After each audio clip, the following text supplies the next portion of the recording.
This is Macro Analytics, delivering frank conversations on global macroeconomics and market analysis, outside the mainstream, featuring discussions and debates between Gordon T. Long, publisher and editor of GordonTLong.com, and his guests. The content of this discussion is strictly the opinion of the participants. It is in no way a solicitation for business, nor is it to be considered investment advice of any sort. Always consult a registered investment advisor before making any investment decision. These discussions are extremely hard-hitting and terribly frank, and parental discretion is advised. Now, on to the show. Good morning. I'm Gord Long with GordonTLong.com, and I have with me this morning Andrew Joseph, who is no stranger to our Trigger webzine subscribers and our twice-weekly technical market alert updates. Andrew is principal of Golden Phi and publisher of Trigger's Media Publications, Inc. Good morning, Andrew, and welcome back to Macro Analytics. Good morning, Gordon. It's great to be here. Thank you very much for having me back. Hey, Andrew, congratulations on the launch of your new website, triggers.ca, last week. It is going to be a significant enhancement in service for our subscribers. Oh, thank you, Gordon. I hope so. I'm really looking forward to it, too. We just rolled it out. It's just getting started. But already we've got things up and going, including a forum, weekly charts, and, of course, the back issues of the webzine. And we've got more planned, so it's just getting going. A once-a-month publication just wasn't enough, too, for what we're trying to do. We needed to have some other way to communicate more of what's going on. Especially with the bi-weekly, twice-weekly updates that are currently going out.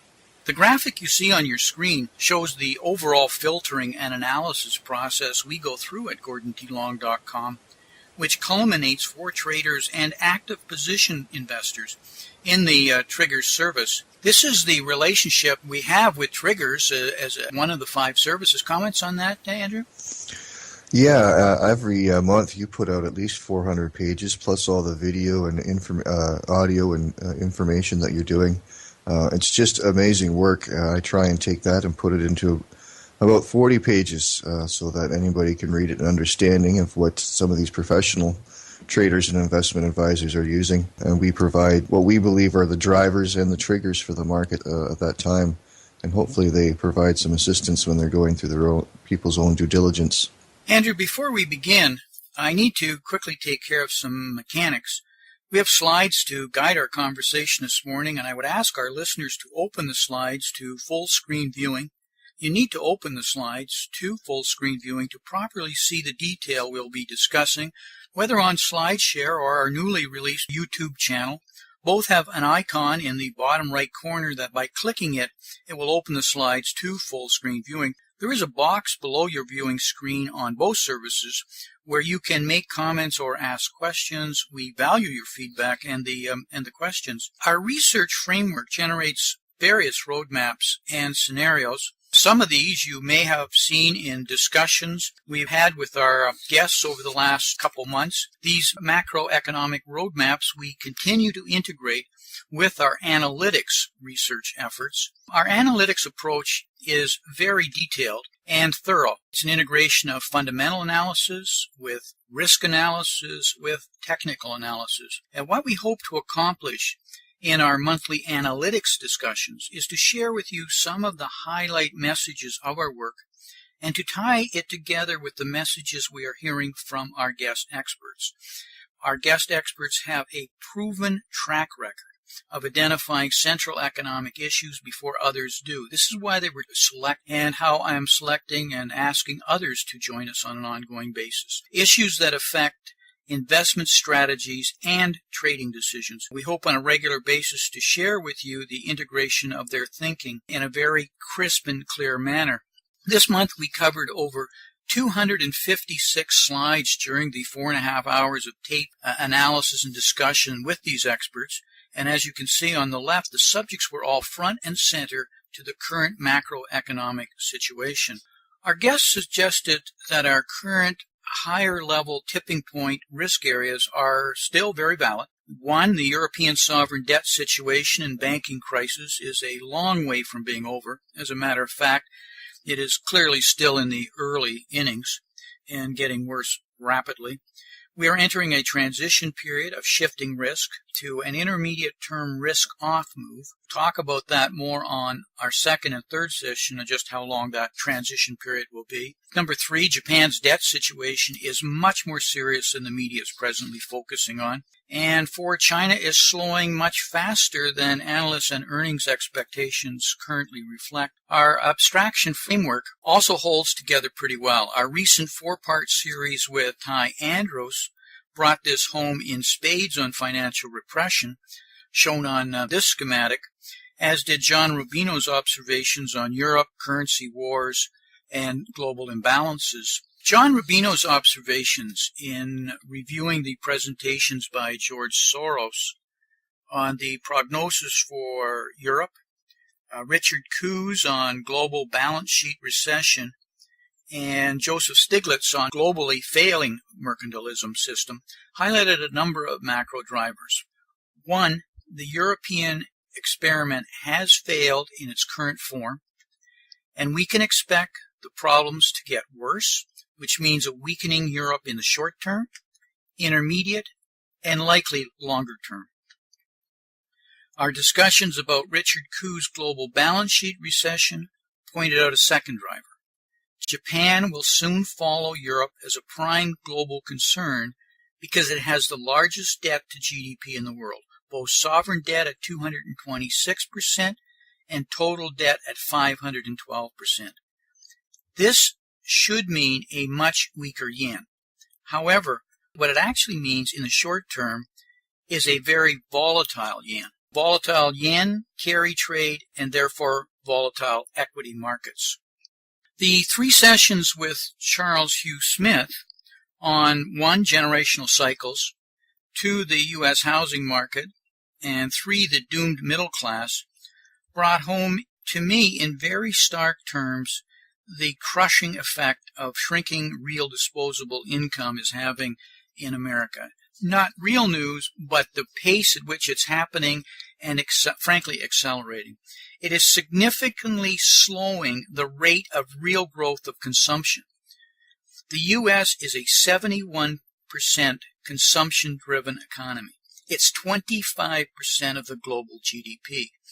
And when its rate of increase slows, you can expect the global economy to be affected. We need to look for general short-term weakness in industrial commodities, which, by the way, we're already seeing.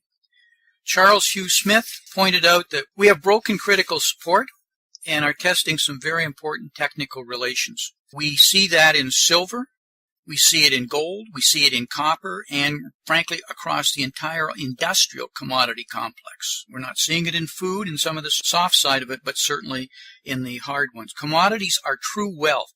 They are not a paper claim on wealth, and therefore they need to be watched very carefully. We'll talk about this more in our next session, specifically on the drivers and their technical relationships with each other, and something I've come to refer to as delusional distortions. I know you're seeing some things in the gold market right now, Andrew. It appears that we've broken some major support and resuming a downward trend that we've been in before, but we need to be careful as to what's going to happen, although technically it looks like we'll probably move down to the bottom channel on a weekly chart. There's going to be some macro events go on that may prevent that from happening, right, Gordon? If you just looked at the technical charts, it says watch out below on gold. And this is what the central banks want. They need to break down commodities, therefore to take some of the edge off inflation concerns and expectations to allow them to print money. Otherwise, they've got quick hyperinflation.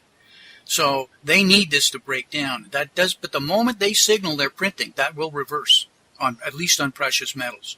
And so this could be a bear trap if you're not extremely careful and are looking at all of the elements: risk on, risk off, fundamentals, technicals, and the macro standpoint. Going to our next slide, Andrew, the series with Ty this month, Andros, was a 3-part series. Excellent series. Comments, Andrew, on what you got out of it? I thought you guys did a very nice job of detailing what's really going on in the real versus the actual, or what's being told to us and what's probably actually going on. disparity between the two and what that means. The problem we had was not enough time. We could only just highlight, but when you get down below it, it is truly scary. For those that aren't aware, I've had a chance to see it. It was a 3-part series dedicated to exploring the validity of how we measure economic growth.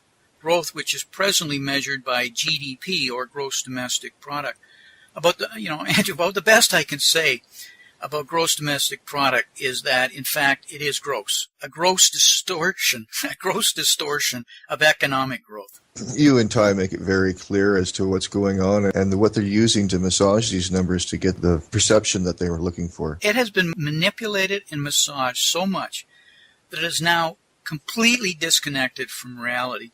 We show this, but I expect to get into this in greater detail on what I spotted regarding consumer credit, student loans, and the G in the GDP formula, God is government, in this month's monthly market commentary to subscribers.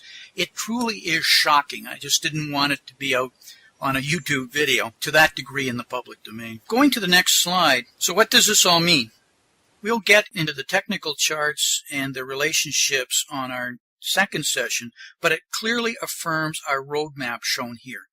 A couple of points I'd like to make, though, on this. First, Standard & Poor's just leaked last week that corporations need an additional $48 trillion in debt financing over the next 4 years, and it simply isn't there. This is what I've been calling collateral contagion in my writings, or the collapse in real assets that can in fact be pledged to secure those loans. And what S&P is calling a perfect storm. The next 4 years will see a minimum of $30 trillion in companies' refinancing needs related to maturing bonds and loans.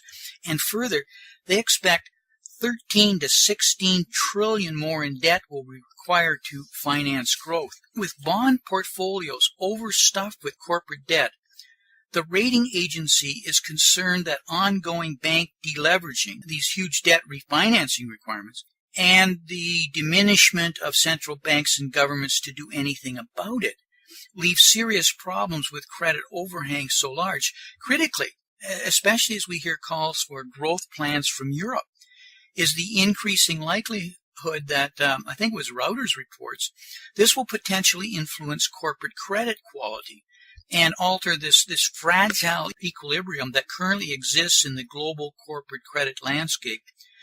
While S&P expect the refinancing needs may be met, and they're very hesitant on that, frankly, this global wall of non-financial corporate debt will potentially compound the credit rationing that may occur as banks seek to restructure their balance sheets and bond and equity investors reassess the risk-return threshold, which raises the downside risk in global markets, as an inability to finance growth may well be the catalyst for another risk flare, another significant risk off. Governments and central banks have less fiscal and monetary flexibility to prevent serious problems emanating from future market disturbances. A perfect storm scenario would likely cause financing disruptions even for borrowers that are not highly leveraged. Of course, the size of this massive refinancing wall dwarfs the recent discussions of how much of Europe's financial system equity market cap is nothing but vaporware, frankly. 30% of this $30 trillion is for European financials and corporations. Now, Andrew, if that doesn't bother you, then consider this. Pay attention to this Bank of International Settlements chart, which was out last week, showing that we have had an increase in cost of replacement swaps of $27.3 trillion. I personally suspect, after studying all the press, I suspect it's at the root of this J.P. Morgan trading debacle. Since you may not be aware, they hold close to $90 trillion in notional value of derivatives. Something's got to give when these numbers move around this significantly. And what you really need to pay attention to here is that, one, the netting game, which we just don't have time to get in. I mentioned on previous shows of how it controls and influences the currency market and how they're netting it out. But it's also going on in the swaps market big time. Spain's dramatic well, maybe dramatic's too strong a word, but Spain's increase in swaps. Why? A 3.9 trillion increase in counterparty risk, major concern, and a $27.3 trillion increase in these replacement contracts. What we have, Andrew, is we have collateral contagion, and it's metabolizing in the OTC derivative swaps market. Our macro drivers have identified key relationships which allow us to do detailed technical fundamental analysis on the equity, precious metals, and the Forex markets. We will specifically follow those drivers in our next session and highlight some of the points we have been identifying here this morning in a more integrated fashion. Andrew, I thank you for joining me here this morning and for this three-part series. I look forward to the questions our listeners send us. A reminder to our listeners to add your questions and comments directly below the slides before you sign off. Any comments or information that you could give our listeners on how they might learn more about what you do and to read anything on your site? Yeah, well, we just opened the new site, like we said, www.triggers.ca. Looking for people to come by and tell us what they think, what we can be adding to it. It's a summary of all the excellent work that you're doing here, Gordon, which you can't find anywhere else, not putting it together the way that you are. Thank you, Andrew. We've made some significant changes this month in the MATA, Market Analytics and Technical Analysis package. We broke it into 5 separate reporting structures covering fundamentals as one, risk another, macro another, technicals another, and integrating it. So we're really putting a lot more onus on drivers, which we're going to talk about in this next session, because it links right through to your service. You continuously have your eye on the macro drivers to be able to translate the charts in a shorter time frame. So until next session, Andrew, we'll catch you later. Thank you, Gordon.